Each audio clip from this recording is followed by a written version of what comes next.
남왕국 유다 그리고 북왕국 이스라엘, 여러 왕들 중에 가장 하나님 보시기에 아름답고 선한 모습의 왕은 어떤 왕일까요? 그 모습은 세 왕밖에 없습니다. 첫째는 다윗이요, 둘째는 히스기야요, 셋째는 오늘 소개되고 있는 요시야 왕입니다. 여러분, 이 세 선왕의 공통적인 특징이 있지 않겠습니까? 그리고 그것을 알 때 우리에게도 영적인 유익이 되지 않겠습니까? 그 모습은 첫째로 하나님을 전적으로 의지하며 백성들이 주님을 따르도록 인도하는 일에 힘썼습니다.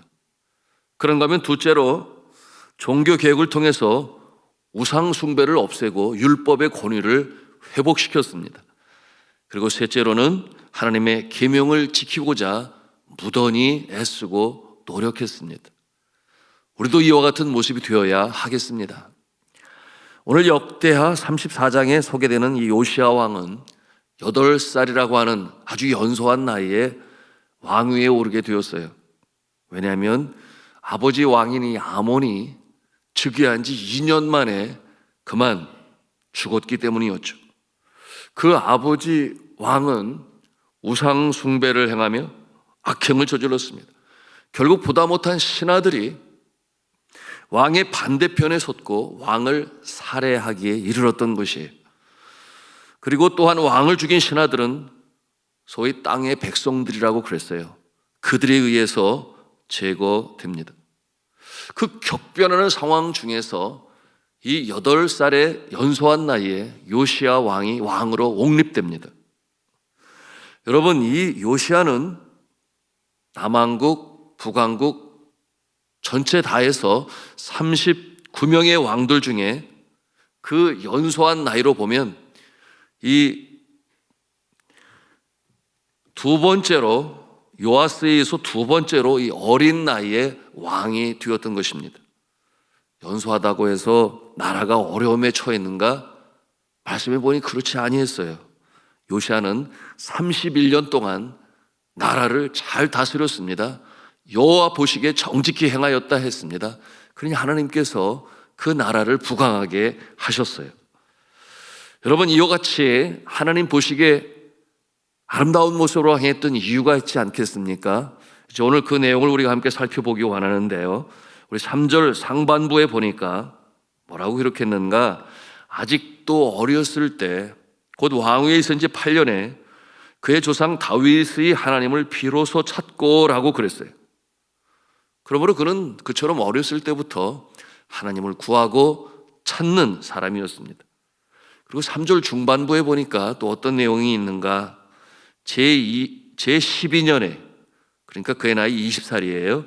제12년에 유다와 예루살렘을 비로소 정결하게 하여 그 산당들과 아세라 목생들과 아로새긴 우상들과 부어 만든 우상들을 제거하여 버렸다라고 했습니다.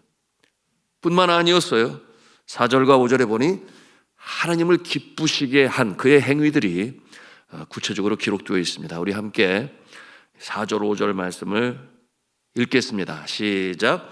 무리가 왕 앞에서 바알의 제단들을 헐었으며 왕이 또 그 제단 위에 높이 달린 태양상들을 찍고 또 아세라 목상들과 아로새긴 우상들과 부어 만든 우상들을 빻아 가루를 만들어 제사하던 자들의 무덤에 뿌리고 제사장들의 뼈를 제단 위에 불살라 유다와 예루살렘을 정결하게 하였으며. 여러분, 하나님께서 가장 싫어하는 것은 나 외에 다른 신을 두지 말라. 십계명을 통해서 제일 먼저 말씀하셨어요. 그러므로 이 오늘 말씀에 등장하는 이 요시야 왕, 그처럼 바알 제단을 헐고 태양상들을 찍고 아세라 목상들과 아로새긴 우상들과 부어 만든 우상들을 빻아서 가루를 만들어 우상 숭배를 하던 저들의 무덤에 뿌렸다 그랬습니다. 여기서 더 나아가 이 요시야 왕은 이미 아실에게 멸망당한 이 북왕국 이스라엘, 여러분, 당시에 정세적으로 아시리아가 흔들렸습니다. 그 정세를 틈타서 북왕국 이스라엘까지 들어가서 그 땅을 다시금 유다로 합병하는 일에 그처럼 놀라운 혁혁한 공을 세웁니다. 그러므로 사마리아 땅, 무기또 땅, 갈릴리 지방까지 유다에 합병을 시킵니다. 그리고 그 땅에 살고 있는 거민들에게 이처럼 남왕국 유다에서 행했던 이 우상 척결 운동을 그곳에서도 행하게 됩니다. 여러분, 그 내용이 이제 6절과 7절에 기록이 되어 있어요. 그러므로 하나님께서 그를 기뻐하시고 그가 통치하는 동안에 하나님께서 그 나라를 지키시고 보호하시고 강건케 하셨다라고 하는 내용이 오늘 말씀을 통해서 우리가 대하는 것입니다. 그의 아버지 아몬 왕은 그러지를 못했어요. 또한 그의 할아버지 왕인 이 므낫세도 그러지 못했어요. 그런데 요시아는 해냈습니다. 그 이유가 무엇일까요? 여러분, 이 부분을 기억하면서 우리가 영적 교훈을 얻고자 합니다. 그 첫째 모습은 앞에서도 말씀을 드렸지요. 네, 어렸을 때부터 하나님께 구했던 요시아였습니다.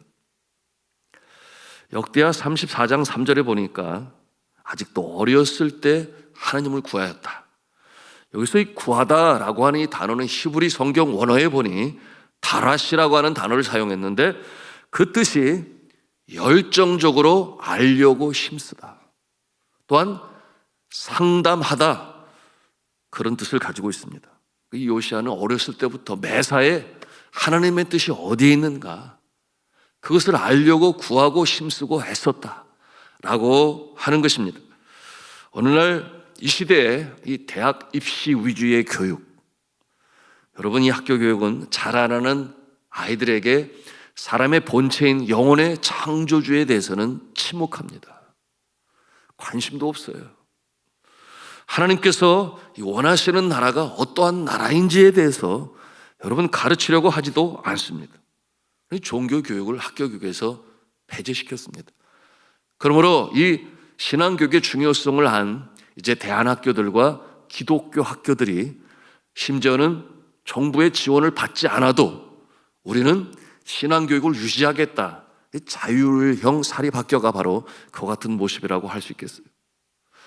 여러분, 이처럼 오늘날 이 시대는 이 사람의 본체에 대해서, 영혼의 창조주에 대해서 관심이 없습니다. 그 결과가 어떠합니까? 이 세상은 극단적인 이기주의로 치닫게 되었고 자기밖에 알지 못해요. 함께 더불어 사는 세상에 대해서 관심이 없습니다. 그런가 하면 과거에 없었던 너무나 끔찍한 범죄 행위들이 더더욱 많아지고 있지 않습니까? 어떻게 그렇게 사람으로서 그런 범죄를 범하는가? 이와 같은 모습을 오늘날 이 시대에 우리는 보고 있는 것입니다. 그러기에 이 주일학교 교육은 더더욱 중요한 때가 되었어요. 감리교 운동의 주체였던 존 웨슬리는 그의 어머니 이 뱃속에 있을 때부터 그의 어머니 수산나로부터 신앙 교육을 받으며 성장했습니다. 그러므로 영국 정부가 행하지 못하는 이 사회의 부정을 척결하는 일에 예수 그리스도의 십자가의 보혈로 놀라운 이 개혁의 역사를 이룹니다. 그리고 그의 동생이었던 찰스 웨슬레, 그는 영국의 모차르트라고 불릴 정도로 음악적인 이 재능을 가지고 있었는데 신학자로서, 찬양 사역자로서 이 죄로 물들어 있었던 마음을 깨끗하게 하는 일로 귀한 사역을 감당할 수가 있었습니다.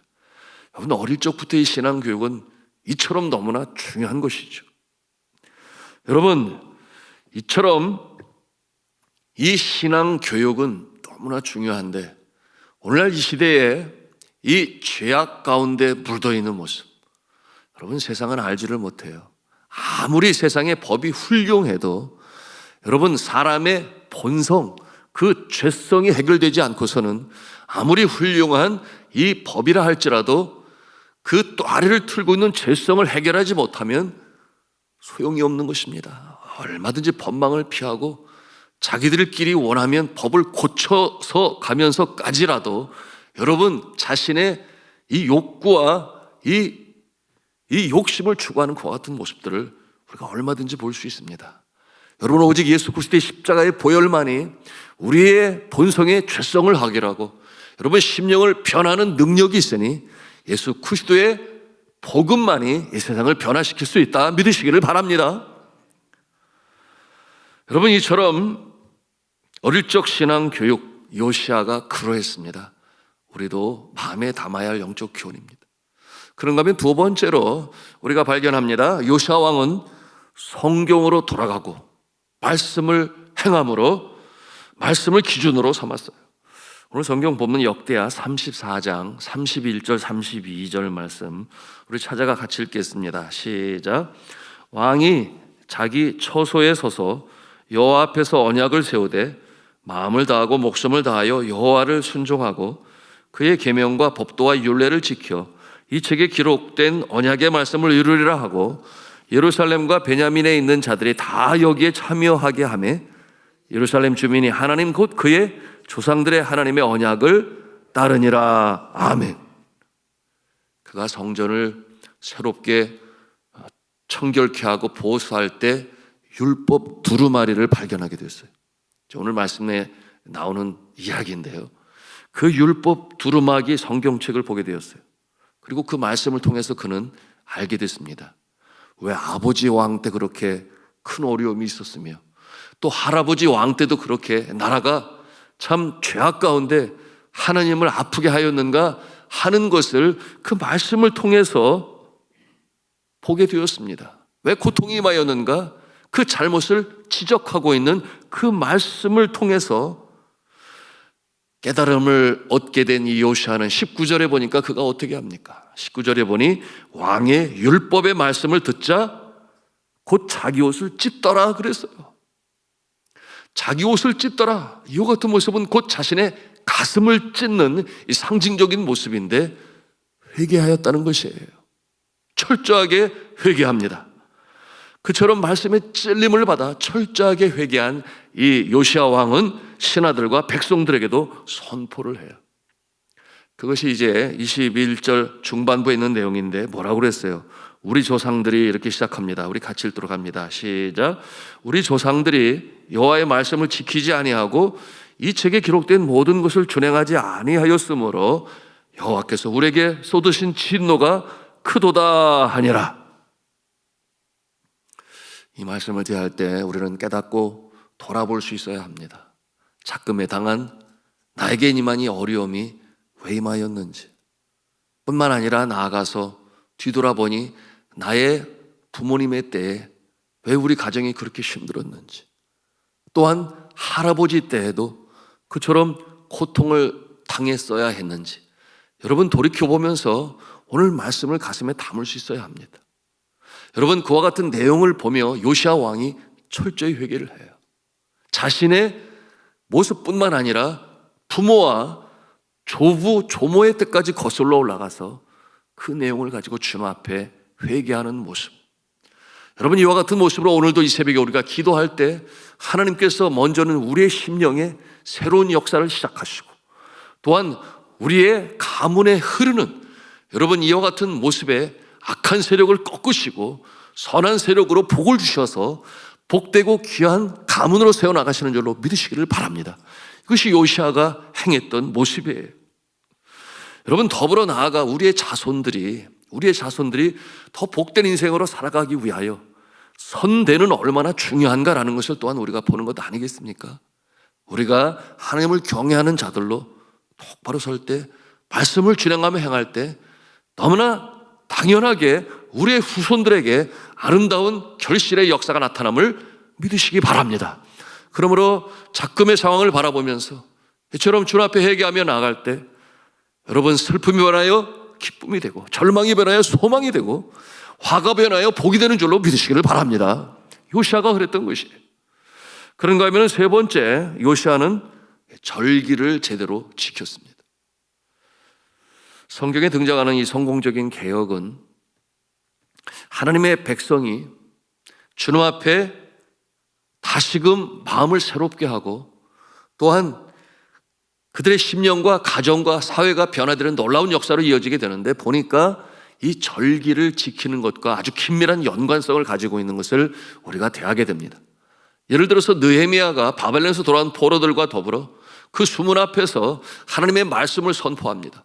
그리고 깨달음과 찔림을 얻은 그들은 회개를 하고 이제 새로운 모습으로 새 출발하기로 다짐을 하는데, 제일 먼저 한 일이 무엇인가 하면 바로 이 초막절을 지키는, 절기를 지키되 철저히 지키는 모습으로 주를 기쁘시게 합니다. 그리고 주님께서 그 모습을 어여삐 여기시고 하늘의 크신 은혜와 능력으로 함께 하심으로 놀라운 이 개혁의 역사, 새 출발의 역사를 이루게 됩니다. 여러분, 그런가 하면 같은 상황이 오늘 역대하 이제 35장에 가서 우리가 볼 수 있게 되는데요. 요시야 왕과 백성들이 이 유월절을 철저히 지키는 모습을 아주 디테일하게 설명하고 있습니다.